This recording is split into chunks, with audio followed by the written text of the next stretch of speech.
Hello friends. It's been about a month since I showed y'all the front flower bed and the watermelons my kids planted and stuff, so I thought I would update y'all. The front flower bed is struggling a little bit in this heat. It's been close to 100 degrees, some days 100 degrees, and we haven't had much rain. Thankfully that's changing this week. We're having a little more, but the calendula has kind of given up. The ginger has gotten huge. The marigolds are still blooming. I had cut them back, and you see they're coming back great. Zinnias are still blooming. They actually need to be cut back again. This sunflower, multiple heads and buds. It's a cute little sunflower. See, I cut that marigold back, but it's coming back.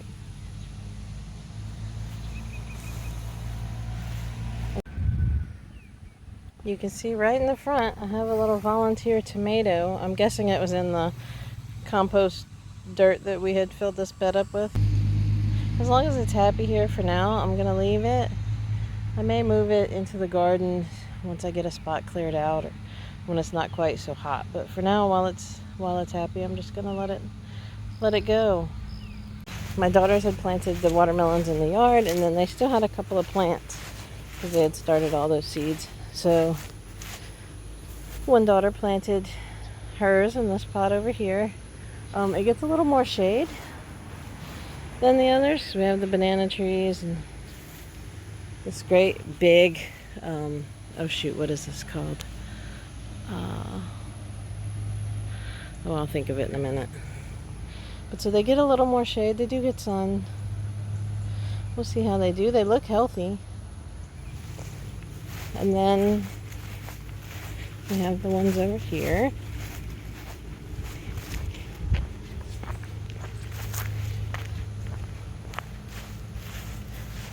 See, they're growing.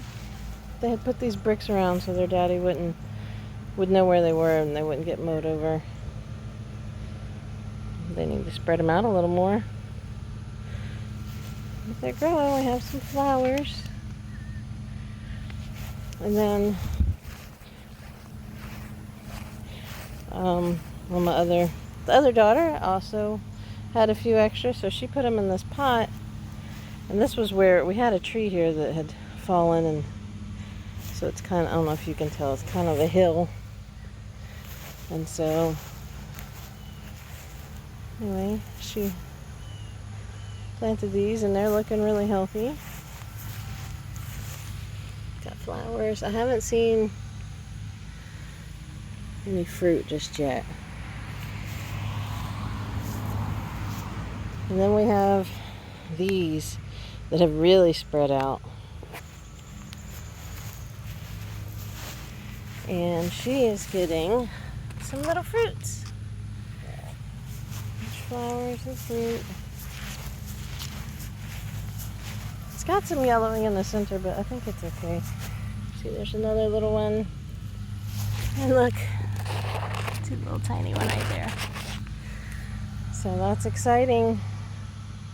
I think the competition is they were growing these for a 4-H competition, and I think it's in August sometime. So we have another month.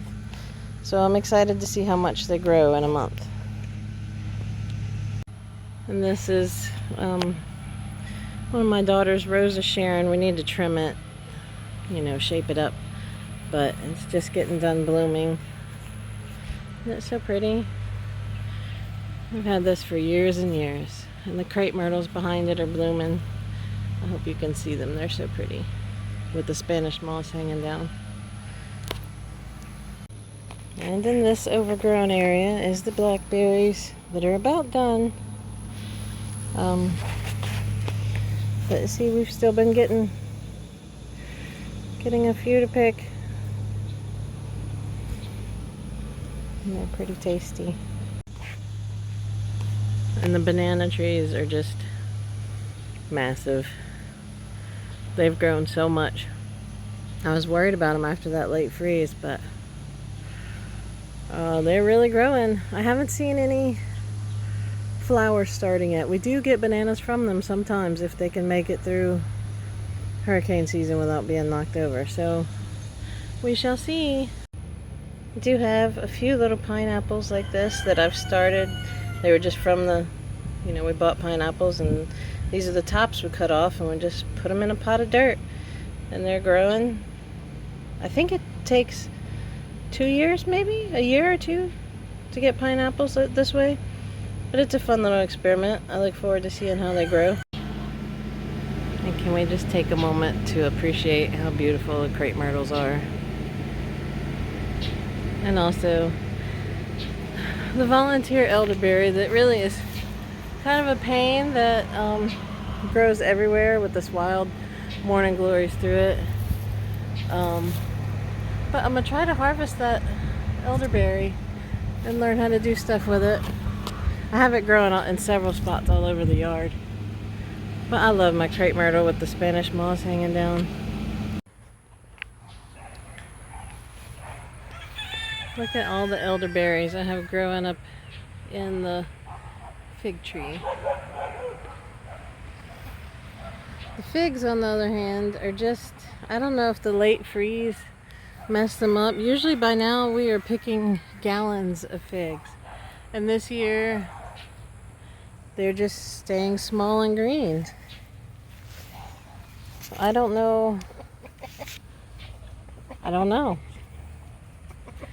if they'll get any bigger, or if this year is going to be our first year to just not have figs. I don't know what to think about it, but I guess that's where it is. But at least I can get the elderberry as it's ready. And the last little thing, random thing to show y'all, is how my flower garden back here is going. I have not deadheaded in a while, obviously, but hey, that means lots of seeds. Things are kind of overgrown. Look at that milkweed though.